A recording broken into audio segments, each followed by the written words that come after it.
এই স্বাধীনতা শুধু মুসলমানরাই পেল, হিন্দুরা পেল না। যখনই কেন মনে হলো এটা? কারণ সমস্ত বাড়ি ঘরে ধর্ষণ হচ্ছে, আগুনে পুরানো হচ্ছে।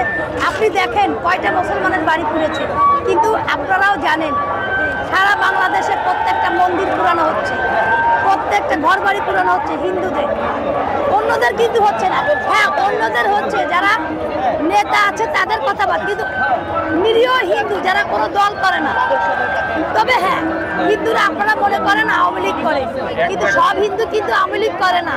তার প্রমাণ তো নিপুণ রায় চৌধুরী। কিন্তু অনেক হিন্দুরা চুপচাপ থাকে, তাদের বাড়ি ঘর পুরানো হচ্ছে।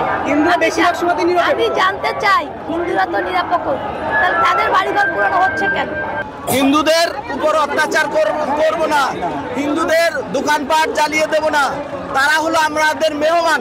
আমরা এ দেশের জন্মসূত্রের নাগরিক, আমরা কি তাদের মেহমান হই কি করে? এটা তো আমরা আমাদের জন্মসূত্রে আমরা নাগরিক, আমরা তো তাদের মেহমান না, আমরা তাদের আশ্রিত না। আমাদের কেন মন্দিরে মন্দিরে হামলা চালাবে?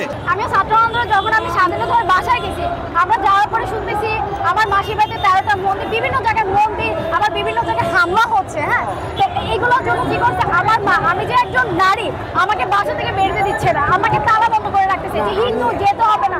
অনেক জায়গায় কথা বলতে পারতেছি না, আতঙ্কে সারা রাত ঘুমাইতে পারি না। আজকে 3-4 দিন আমরা রাতে ঘুমাইতে পারি না, সারা রাত জেগে থাকতেছি। এই যে একটা অনিরাপত্তা, আমি মেয়ে হিসেবে বেরোতে পারি না, আমাকে মাসিনি লেখাপড়া, বাসায় কোনো কথাই শুনতেছে না। মুসলিম ভাইরা অবশ্যই আমাদের পাশে আছেন, কিন্তু সব জায়গাতে কি আছেন? সব জায়গাতেই কি এক? সবার মেন্টালিটি কি এক না? সব জায়গার কথা বলে লাভ নাই।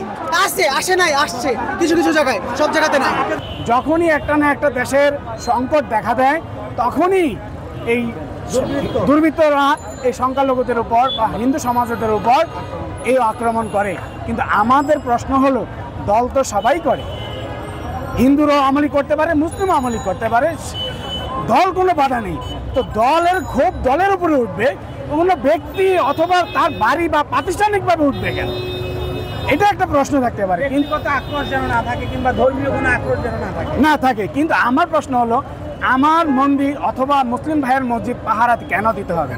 আমরা তো সকলেই ভাই ভাই, আমরা এই দেশে সকলেই বসবাস করি, সকলেই আমরা এই দেশের নাগরিক, জন্মক্ষেত্রে আমরা নাগরিক। এই দেশকে আমাদের সকলকে রক্ষা করতে হবে, জাতিকে সকলকে রক্ষা করতে হবে।